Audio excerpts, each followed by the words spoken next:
From This Corner with John Ball is brought to you by KNEO 91.7 The Word.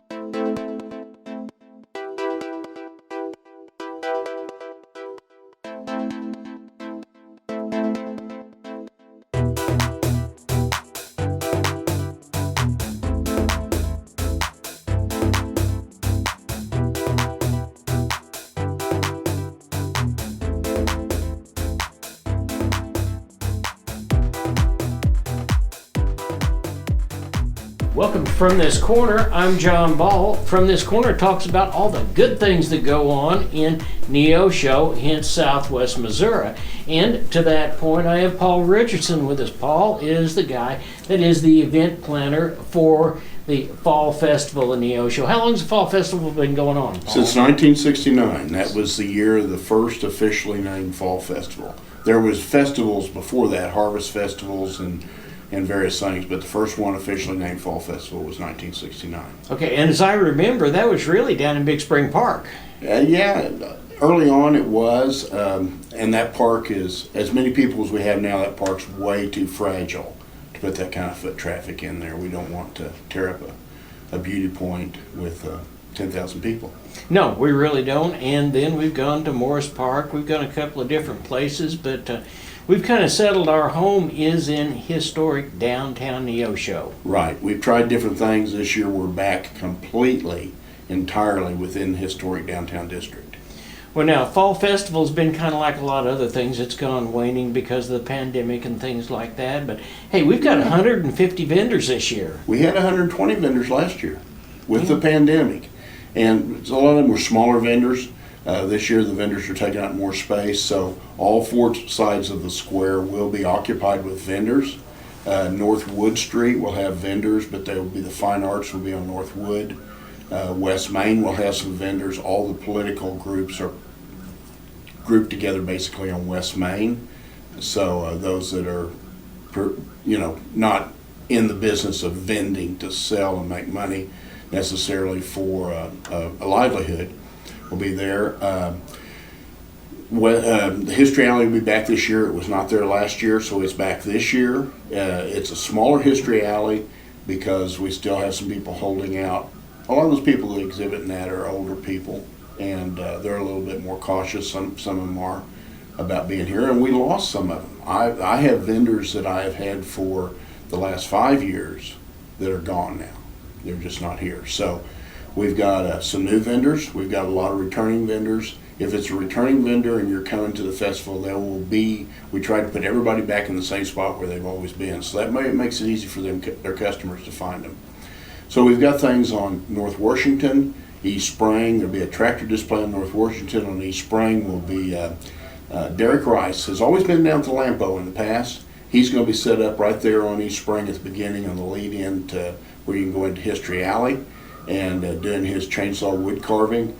There will be a cruise in. We're not doing a car show this year, but we are doing a cruise in, and I believe Neosho has, the city is providing dash plaques for that designate this event, and they can come in off of Lafayette Street on the alley in the green space there, about the middle of Lafayette Street and between McCord and Spring. So they'll be coming in next to History Alley, and we're going to park the cars there on that green space that's on the north side of Spring Street that belongs to the city. So there's plenty of easy in, easy out parking there for the cars to come in and to cruise in. The monster truck's going to be set up across the street in Crossline's parking lot, but their booth will be on East Spring Street, and they'll be taking rides. We'll have it blocked off on East Spring from Lafayette down to Lampo, and they'll be running that up Lazy Boy Drive toward Kohler, turning around and coming back. So it's going to be a nice ride on the monster truck, which was a big hit at Celebrate, and they've been a big hit at several festivals. East Spring Street is going to be occupied by the Kids Zone. There'll be some lead-in things that'll be on the square coming into the Kids Zone, some games and some balloon art and face painting and stuff. South Washington will be the coaster car race as always. So it's filled up. Main stage will be at the southwest corner, and everything's filled up in between. So it's going to be a solid event all the way around.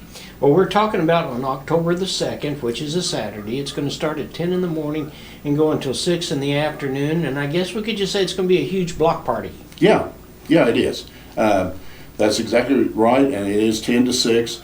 Some of the local businesses, some of the storefronts will have things going on outside in front of them. Several of them will.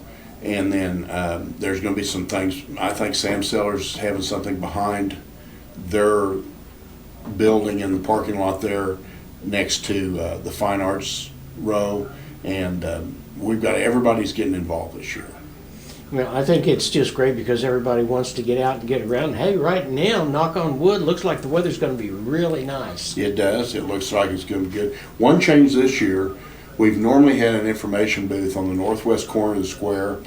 The city is going to put their information booth in the front of City Hall. So you can actually go into the front of City Hall. The information will be there. There'll be some historical displays in there for people to look at.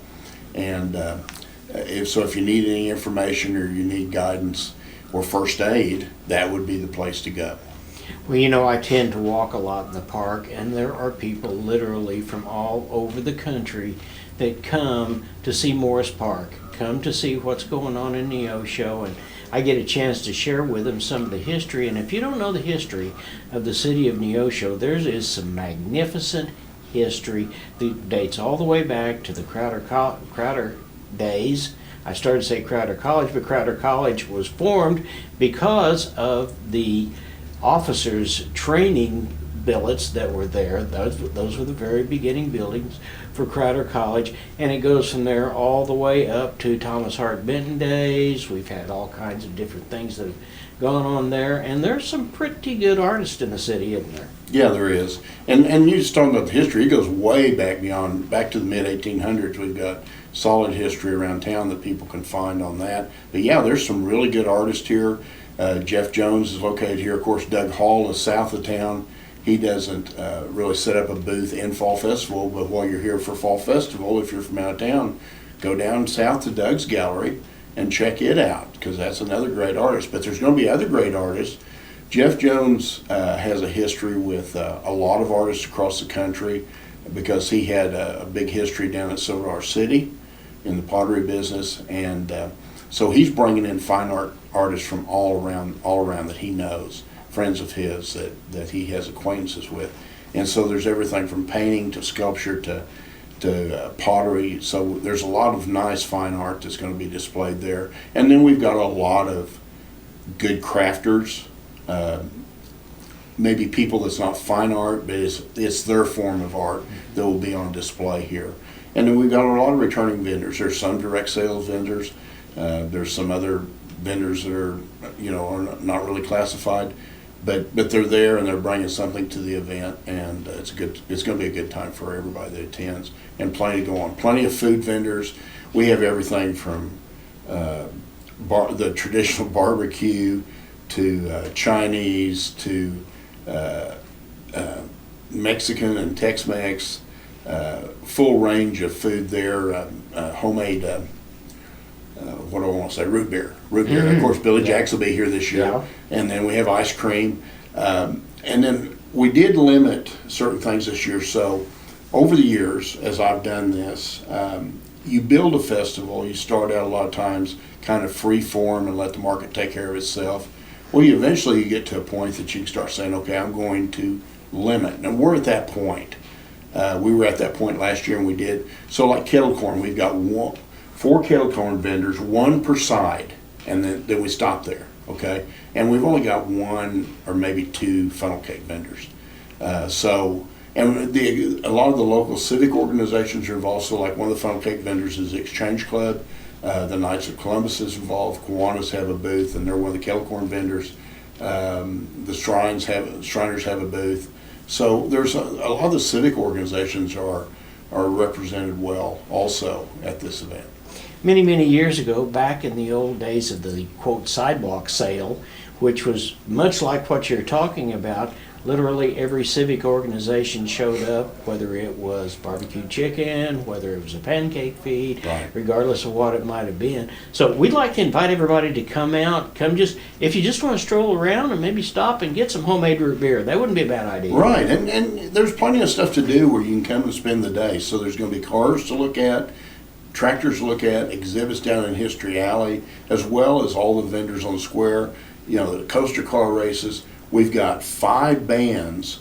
I've got a bluegrass band, a folk and roll, which kind of is folk and rock and roll music, a country band, a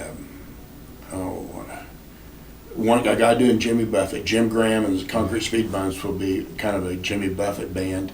And I've got another band, let's see. Blues. Justin Cobble's coming and doing blues. So we've got 5 bands. The Choraliers will be opening up the morning, and they'll be performing. We have one dance studio that is going to be prepared. A lot of them are starting their season now, so they couldn't really get acts together for this. But we got one dance studio that's doing some presentations, and the Sugar and Spice is doing a presentation, and then Goes Dojo. All this is going on at the main stage. So everything, if you want to see it, it's going to be at the main stage. There's nothing, well, let me back up here. Saturday morning early, this is another civic group, the Lions Club, will have their pancake feed starting at 7 a.m. And you can go into the civic, get a pancake breakfast. I think it's $5, I think. I hope I'm right on that because we're putting the word out there. But there's that, and then if you're a vendor or on the square, they deliver around the square. They load up a bunch of breakfasts out and bring them around the square and deliver them. So that's the first thing Saturday morning is the pancake feed, and that's another local civic organization, the Lions Club, and they do that in the civic. That's all that's going to be in the civic this year. We're not putting a bunch of stuff in the civic. Everything's out at the main stage to where people can see it, and the crowd will be out there. Now, if somebody were to want to, for lack of a better term, get a menu of events that are going to happen, is that a possibility? Yeah, there's a Facebook page. And if you look up 2021 Neosho Fall Festival or Neosho Fall Festival, you will find an event page set up there that there will be a list of the schedule for the main stage. There'll be, you know what, I can put a list of the vendors on there even. Okay. I can do that today. I hadn't done that in the past, but we can do that. And then there's things that are going on like the coaster car race, the cruise in, a lot of the stuff that's going on around the square. Well, we probably want to stop for just a second and thank all those vendors that come in. Yeah, they're here. Yeah, they're trying to make money. Yeah, they're trying to show their wares, but it's their support. They keep coming back to the Fall Festival. They come back to celebrate.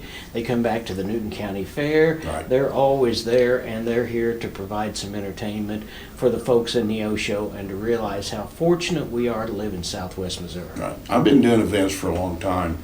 In all different aspects, as a vendor, as a promoter, as a producer, as a business owner. And you can't do an event without vendors. And you also can't do an event without sponsors. And we've got a great bunch of sponsors this year that have pitched in from around the community.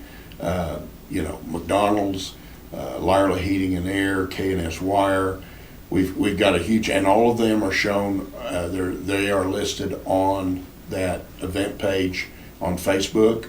And we'd appreciate if people would put a word out there thanking our sponsors for the things that they do. If you look around the square when you're down there during the event, you will see some banners up, and those are sponsors that put in a certain amount.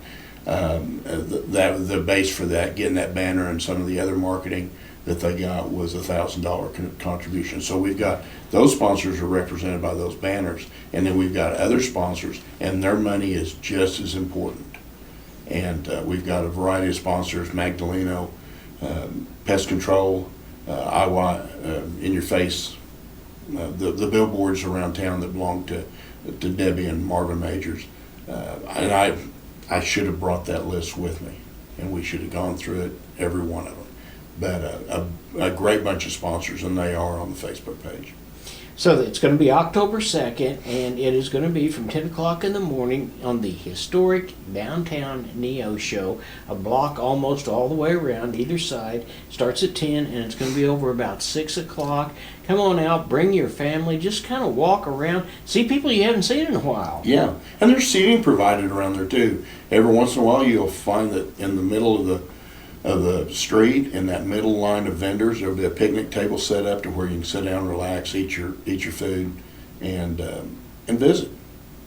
All right, Paul, thank you so much for being here. We appreciate it. We appreciate more than anything else the work that you do to make Neosho an experience, and that's what we want Neosho to be.